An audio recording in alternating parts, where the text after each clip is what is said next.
Hello, besties. Whether you are a beginner who is trying to get into reading for the first time or an experienced reader who's just in a little bit of a slump, I have a stack here of some books that I thought make easy, bingeable, kind of quick reads that are good for both the experienced person just trying to find something fast and different, but also for the person who's trying to get back into reading.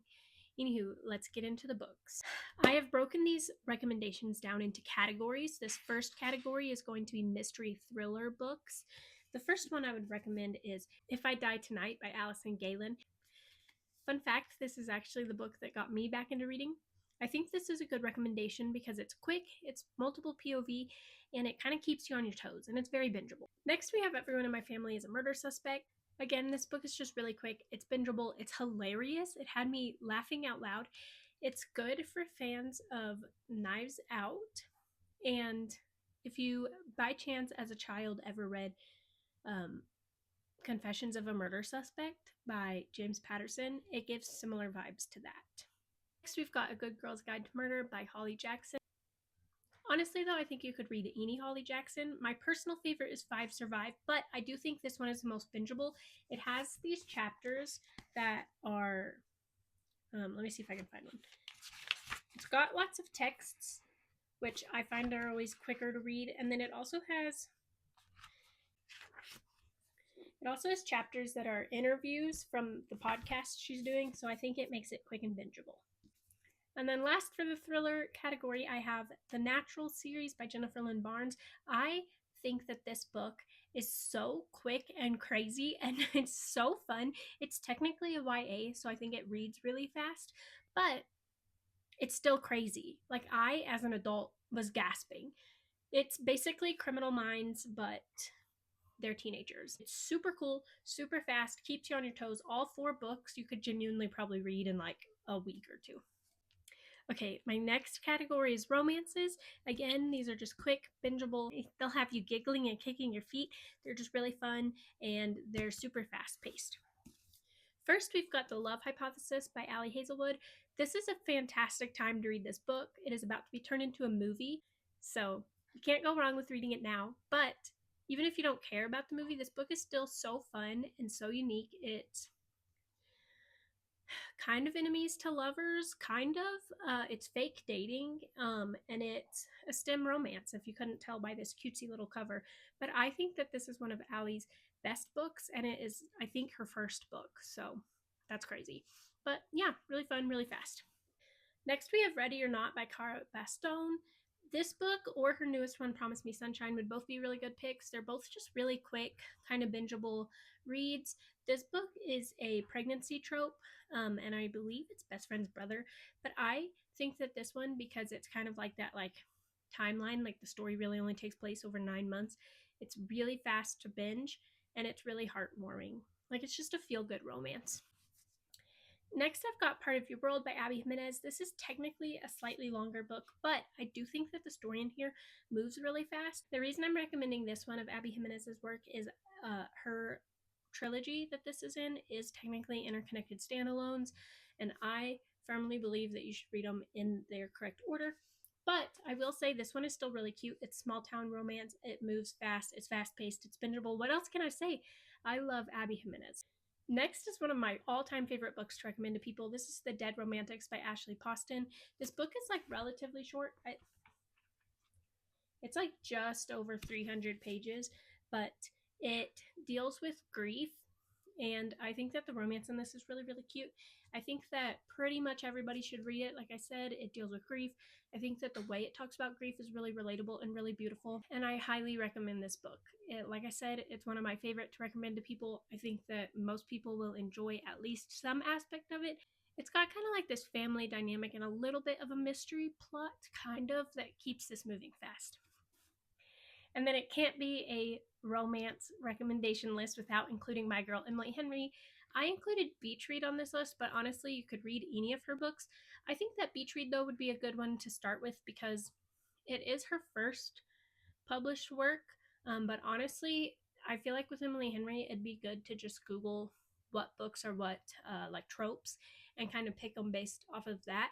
Beach Read, if I remember right, is like forced proximity, slightly enemies to lovers. This one does deal with grief. I don't remember that, but I get told that a lot. But I do think that this one is just like a classic feel good romance that you can't go wrong with. But like I said, feel free to read any of them. The third and probably largest category is fantasy. I will be honest right off the bat, I have to mention Fourth Ring and ACOTAR. If you by chance have not read these or heard of them, I would highly recommend. They're such easy, fast paced, like, there's a reason that everyone says that they're beginner friendly fantasy. I agree. A Court of Thorns and Roses was probably the first fantasy I ever read, and like, look at me now. So this one, if by chance you don't know, is basically about a girl who gets like kidnapped into the Fey realm. It's a Beauty and the Beast retelling, at least for the first book.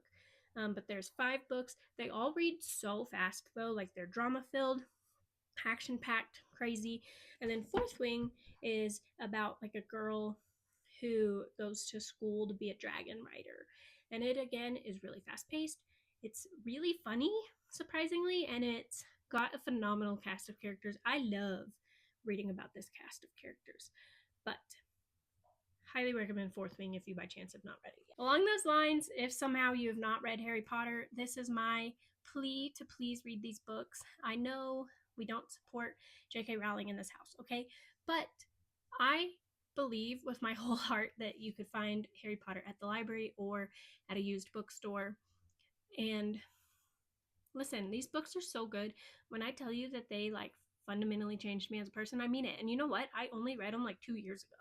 So I think that Harry Potter is a good beginner recommendation or even a slump recommendation because honestly, you probably already know the story a little bit, but there's still going to be details in here that you don't know. And it's like fast paced because you do know enough, but like there's more. Like it's going to hold your interest, I promise. And since you're familiar with the story, it's very low risk. I think they're very fun. This is like a cutie little British version I got when I went to England last summer. But anywho, if you haven't read Harry Potter, very fast paced, very fun. Okay, this next recommendation is a little bit of an oddball choice, but it wouldn't be one of my videos if I didn't at least mention Brandon Sanderson. But this one is like a slightly advanced beginner fantasy recommendation because I will admit, Trust of the Emerald Sea, the world building is a little crazy. It's a little out there, but it is a retelling of the Princess Bride. So I do think that it's a very consumable story. You just have to like use a tiny bit extra of brain cells, to be honest. But because once again, it's kind of similar to a story you've probably heard of or read or watched before, I do think that you could pick up on this story really fast, and it's really cute. And I do think that this is one of his easier books to consume, especially if you've never read anything by Brandon before. Next, we've got Only a Monster by Vanessa Lynn. I was recommended this book to me by a friend, and it is so fun. It's basically a like twist on what if the monster was the good guy. Like, she is being hunted by the monster killer.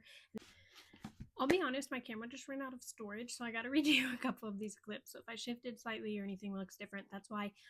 But what I was saying was in Only a Monster, this book is basically a reversal of the good versus evil trope. Like, it is super unclear who the good and the bad guys are in this.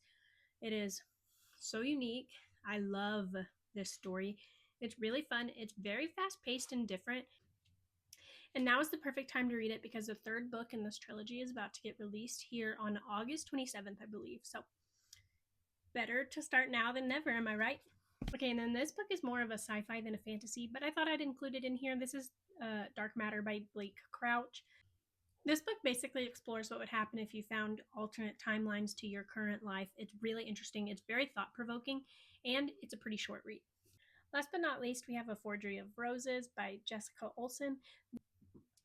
This book is so unique. It is basically about a girl who has these like magical painting abilities where when she paints a portrait of someone, it can physically alter them.